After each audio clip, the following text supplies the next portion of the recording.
পড়ে যাচ্ছি আমি, আমাকে ছেড়ে দে, বাঁচা আমাকে। পড়ে গেলাম।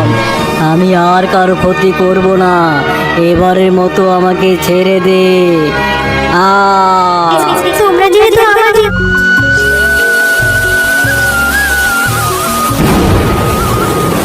হে আল্লাহ, যেভাবে বৃষ্টি হচ্ছে দেখে তো মনে হচ্ছে এইবার বন্যা না হওয়া পর্যন্ত বৃষ্টি থামবেই না। সে কি মা, বন্যা হবে? মা মা, বন্যা হলে তো বাড়িঘর সব ভাসিয়ে নিয়ে যাবে, আর আমরাও ডুবে মারা যাব মা। না মা, এইসব কথা বলতে নেই। জীবন মরণ সব আল্লাহর হাতে। তার মৃত্যু কিভাবে হবে, কখন হবে, সেটা আল্লাহই ভালো জানে। তুই এখন ঘুমিয়ে পড় মা, আমি তো আছি তোর সাথে। ঠিক আছে মা। মা, ও মা, উঠে দেখো, আমাদের ঘরে কত পানি চলে এসেছে। আমাদের ঘর তো পানিতে ডুবে যাচ্ছে মা। আরে হ্যাঁ, তাই তো দেখছি। মনে হয় বন্যা হয়ে গেছে।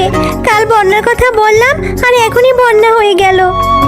মা টিয়া, তুই ঘরে থাক, আমি বাহির থেকে আসছি, দেখি বাহিরের কি অবস্থা।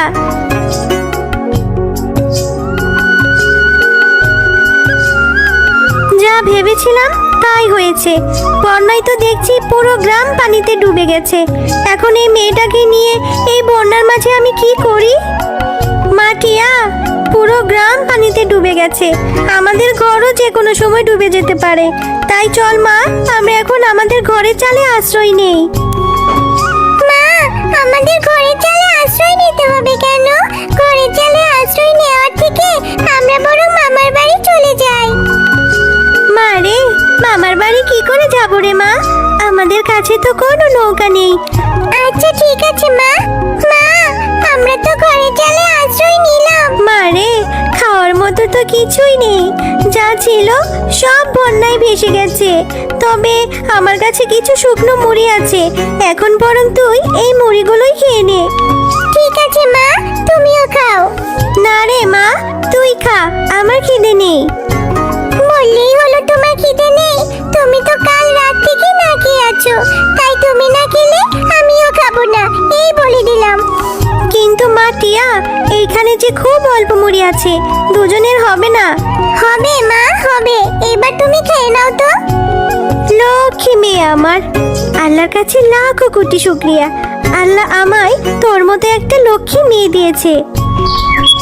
মা মা, দেখো, এইখানে তো দেখছি একটা নৌকা ভাসছে। আরে হ্যাঁ, তাই তো দেখছি।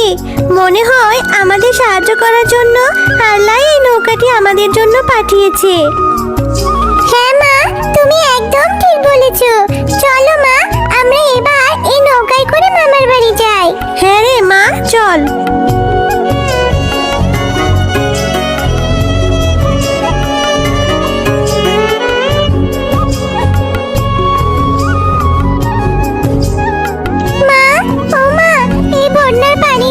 কত ঘুরবো মা, মামি তো আমাদের আশ্রয় দিল না। এখন আমরা কোথায় যাব মা? এদিকে আমার খুব খিদে পেয়েছে। মারে, আমাদের যে পুরা কপাল। তুই আর একটু ধৈর্য ধর মা, দেখি কোথাও কোনো শুকনো জায়গা পাই কিনা। আরে ওই তো মা, দেখ, এইখান থেকে কিছুটা দূরে একটা দ্বীপ দেখা যাচ্ছে। চল মা, ওইখানে যাই। হ্যাঁ মা, চলো।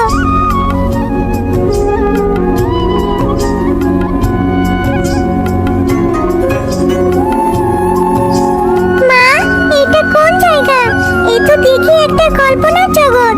এত সুন্দর জায়গা আমি এর আগে কখনো দেখিনি। জানি না রে মা, এটা কোন জায়গা, তবে এত সুন্দর জায়গা আমিও আগে কখনো দেখিনি। এখন চল দেখি ওই দ্বীপে কোনো আশ্রয় পাই কিনা। মা মা, দেখো, ওই দুষ্ট তান্ত্রিকটা পরীটার উপর কি যেন করছে। পরীর তো খুব কষ্ট হচ্ছে মা, আমাদের ওই পরীটাকে বাঁচানো উচিত। হ্যাঁ রে মা, তুই ঠিকই বলেছিস। আমাদের এই পরীটাকে যে করেই হোক বাঁচাতেই হবে। মা, সময় খুব কম, যা করার তাড়াতাড়ি করতে হবে।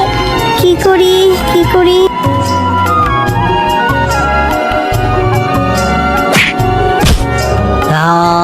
পড়ে যাচ্ছি আমি, আমাকে ছেড়ে দে, বাঁচা আমাকে, পুড়ে গেলাম।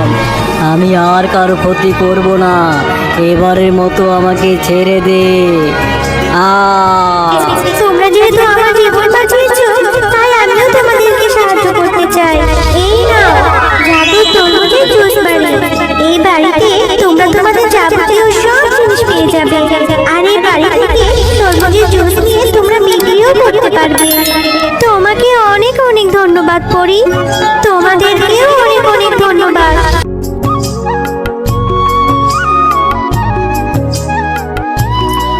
এরপর তাদের সংসারে আর অভাব রইল না। তারা